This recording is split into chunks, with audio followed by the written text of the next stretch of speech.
Welcome to my channel Sheetal education. आज इस video में सिविल सेवा मुख्य परीक्षा में हिंदी साहित्य के नाटक खंड से पूछे गए सवाल पे चर्चा करेंगे। सवाल है, मंचन की दृष्टि से जयशंकर प्रसाद के नाटकों का मूल्यांकन कीजिए। ये 15 नंबर का सवाल है। यह लेक्चर यूपीएससी के साथ साथ यूपीपीसीएस, बीपीएससी, कॉलेज और विश्वविद्यालय के विद्यार्थियों के लिए ही भी उपयोगी है। इससे पूर्व हम इसके सिलेबस पे चर्चा करते हैं। सिलेबस है, पेपर 1 का सिलेबस है हिंदी नाटक का उद्भव और विकास, प्रमुख नाटककार भारतेंदु, जयशंकर प्रसाद, जगदीश चंद्र माथुर, रामकुमार वर्मा, मोहन राकेश। और इसका टॉपिक नेक्स्ट है हिंदी रंगमंच का विकास। जो सिलेबस 2 का पेपर 2 का भाग है भारत दुर्दशा, भारतेंदु, आषाढ़ का एक दिन, मोहन राकेश और स्कंदगुप्त प्रसाद। वास्तव में जो स्कंदगुप्त हैं वो ये गुप्त काल में 3री या 4थी सदी के आसपास हुए हैं और ये इनको गुप्त काल के सिक्कों पर देखा जा सकता है और उसी को आधार बनाकर जयशंकर प्रसाद ने स्कंदगुप्त नाटक लिखा है जो कि हमारे सिलेबस में लगा हुआ है। और यदि आपको मेरा लेक्चर पसंद आ रहा है तो please like and subscribe my channel. ये 2022 में जो पूछा गया पेपर 1 और 2 दोनों में जो पूछे गए सवाल है उसको हमने एक ही स्लाइड में लिखा है।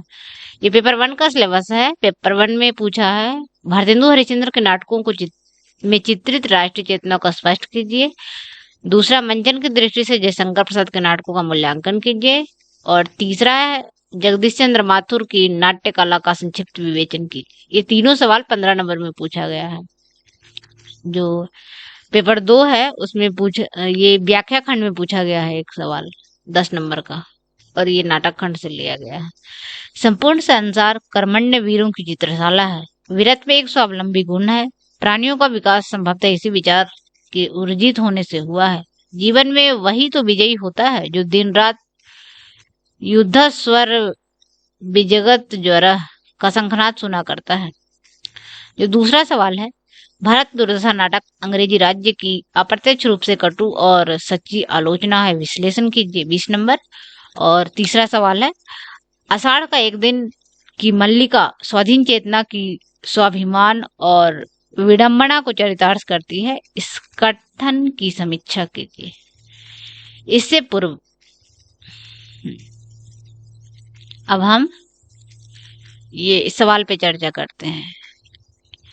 जयशंकर प्रसाद अपने समय और उसके पहले के जो नाटक थे जो रंगमंच के हिसाब से लिखे जा रहे थे, जैसा कि हम जानते हैं कि भारतेंदु के समय में ही नाटकों का आगमन हुआ था हिंदी साहित्य में, तो उनके नाटक छोटे छोटे हुआ करते थे, जैसे भारत दुर्दशा, अंधेर नगरी, ये सब रंगमंच की दृष्टि से काफी अनुकूल माना गया था। छोटे छोटे नाटक थे, उनका मंचन आसानी से किया जा सकता था। प्रसाद को वो चीजें पसंद नहीं थी।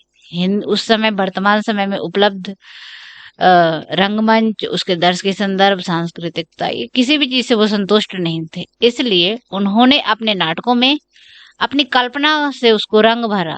उसमें उन सारे दृश्यों को उन्होंने उकेरा जो कि विज्ञान जगत में जिन चीजों का आविष्कार हो रहा था और अपने बौद्धिक स्तर, उच्च बौद्धिक स्तर से जो चीजों को वो उकेर सकते थे सबको उकेरा। और इसी के आधार पर उनके नाटकों की काफी आलोचना हुई और उनको कमतर उनके नाटकों को आंका गया इसी आधार पर।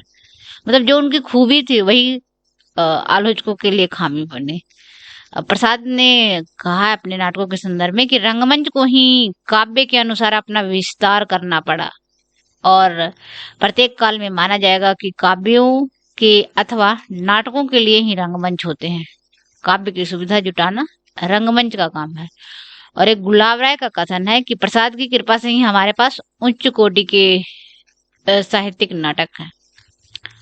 और स्कंदगुप्त इतना पॉपुलर नाटक हुआ था बाद में कि इसके आधार पे कई सारे सीरियल बनाए गए थे। जयशंकर प्रसाद संस्कृत रंगमंच के भी प्रबल समर्थक थे और उनकी प्रबल इच्छा थी कि हिंदी का जो रंगमंच है वो उच्च कोटि का हो जाए। और उनका एक कथन है कि उन साधनों से जो वर्तमान विज्ञान द्वारा उपलब्ध हैं हमें वंचित नहीं रहना चाहिए। जैसा कि हमने कहा कि उस समय था, जो आधुनिक काल में भारतेंदु हरिश्चंद्र के नाटक और रंगमंच के संदर्भ में जो विचार विमर्श किया था। प्रसाद का रंगमंचीय दृष्टिकोण उसका आगे का विकास है। प्रसाद जी के नाट्य सिद्धांतों में जो नवीनता है वह अपने समय, समाज और परिस्थितियों की नवीनता है। इसलिए उन्होंने अपने लिए जो रंगमंच संबंधी आधार चुना और उसकी जिस तरह व्याख्या की, उनका यह चिंतन उनकी समीक्षात्मक पुस्तक काव्य कला और अन्य निबंध में ज्यादा संकलित है। और रंगमंच में उन्होंने बहुत ज्यादा आधुनिक प्रयोग किए। उनके नाटक सहज रूप से अभिनय नहीं है। उसका मूल कारण यही है कि उन्होंने इसके लिए उन्होंने रंगमंच को जिम्मेदार ठहराया। जयशंकर प्रसाद का मानना था कि नाटक रंगमंच के लिए नहीं होता, बल्कि रंगमंच का काम है कि वो नाटकों के लिए ऐसा सुविधा बनाए या अपना वो बदलाव करे। और उसके आधार पर उन्होंने उन नाटक कंपनियों को भी खूब लताड़ा, खूब भला बुरा कहा। उन्होंने अपने विशाल नाटक की एक भूमिका में लिखा है कि मेरी रचनाएं तुलसीदास, सैदा और आगा हस्त की व्यावसायिक रचनाओं के साथ नहीं नापी तौले जानी चाहिए। मैंने उन नाटक कंपनियों के लिए नाटक नहीं लिखे हैं जो चार चलते अभिनेताओं को एकत्र कर कुछ पैसे जुटा लेते हैं और 4 पर्दे मांग लेती हैं और दुअन्नी अठन्नी के टिकट पर इक्के वाले, खूंचे वाले और दुकानदारों को बटोर कर जगह जगह प्रहसन करती फिरती है। और उत्तर रामचरित, शाकुंतलम, मुद्राराक्षस नाटक कभी न ऐसे अभिनेताओं द्वारा अभिनीत हो सकते थे और न ही जनसाधारण में रसोद्रेक का कारण बन सकते थे। यदि परिष्कृत बुद्धि के अभिनेता हो, सुरुचि संपन्न सामाजिक हो और पर्याप्त द्रव्य काम में लाया जाए तो नाटक अभीष्ट प्रभाव उत्पन्न कर सकते हैं। तो इसे हम देख सकते हैं कि प्रसाद ने अपने नाटकों को अच्छा बना कहने के लिए मतलब कितना उन्होंने अपने सफाई दिया, जो कि आलोचकों ने जब आलोचना से जब उनकी नाटकी काफी गिर गई तो उनके सफाई में उन्हें ये सब कहना पड़ा। तो अब हम उनके जो नाटक है, प्रसाद के नाटकों में जो उनके नाटकों की जो समस्या है उसमें है कि नाटक उनके काफी बड़े हैं।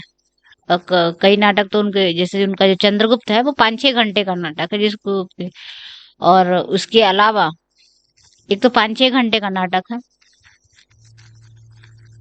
और दूसरा ये भी समस्या है कि उसमें विस्तृत कथोपकथन है, बड़ा बड़ा लंबे लंबे उनके स्वागत भाषण है, उसमें संवाद का प्रयोग किया गया है, क्योंकि यदि किसी भी तरह से उनका मंचन करने का प्रयास भी किया गया तो वो अभिनेताओं में उस तरह का स्फूर्ति नहीं रह जाएगा, जिसके कारण वो मजा नहीं आएगा दर्शकों को नाटक देखने। तीसरी समस्या गीतों के लेकर है। उनमें बहुत ज्यादा अधिक लंबे लंबे गीतों का है, जो कि साधारणीकरण में भी बाधक बनता है। चंद्रगुप्त में 13 नाटक है और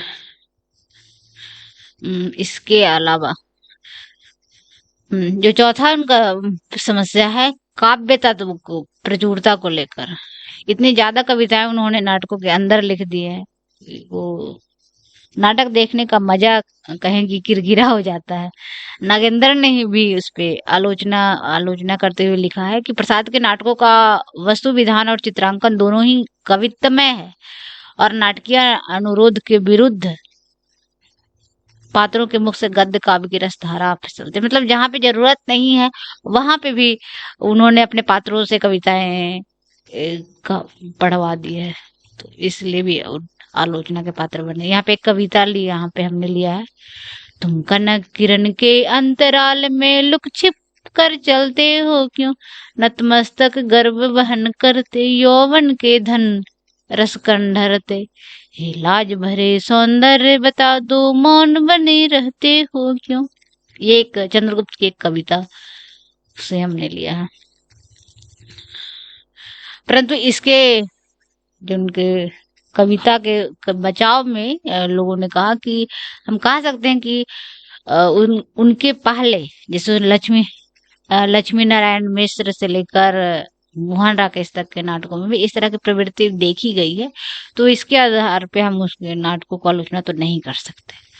और प्रसाद ने रंगमंच एक निबंध लिखा था, जिसमें रंग परंपरा की ओर संकेत करते हुए उन्होंने लिखा था कि मृच्छकटिकम शकुंतलम का अभिनय सफलता से हो सकता था।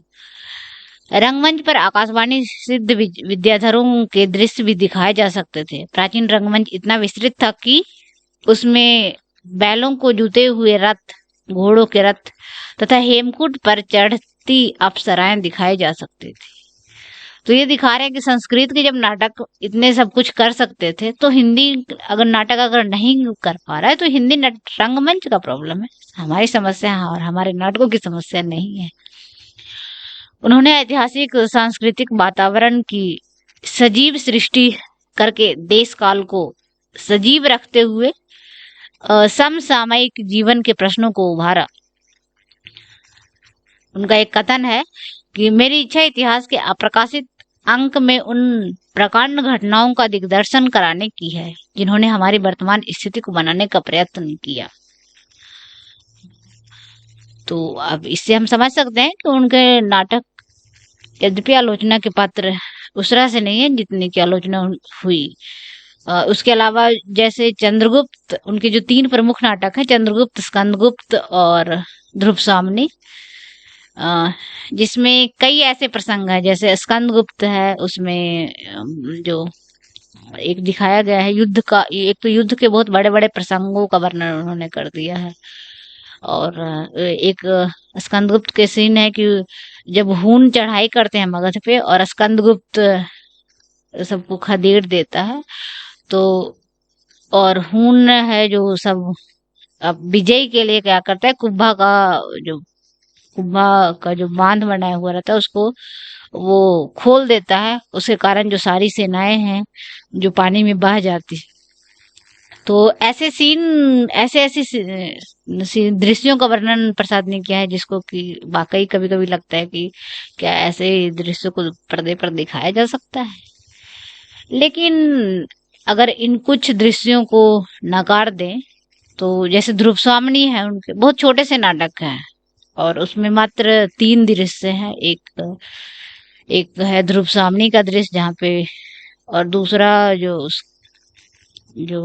उसका पति है रामगुप्त, उसका दृश्य है कि वो अपना युद्ध जीतने के लिए और पड़ोसी राज्य से संधि करने के लिए ध्रुवसाम्नी को उस शक राज्य को देने के लिए तैयार हो जाता है। और एक तीसरा सीन है जिसमें चंद्रगुप्त है जो कि रामगुप्त का भाई है और वो ध्रुवसाम्नी के साथ ध्रुवसाम्नी बनकर जाता है सकराज में और सकराज को मारकर और ध्रुवसाम्नी को बचाता है और फिर वापस उससे विवाह करके मगध का राजा बनता है।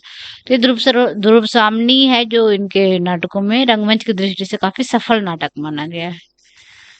तो ठीक है, thank you for listening my lecture. यदि आपको मेरा लेक्चर पसंद आ रहा हो तो प्लीज लाइक और subscribe my channel. Thank you.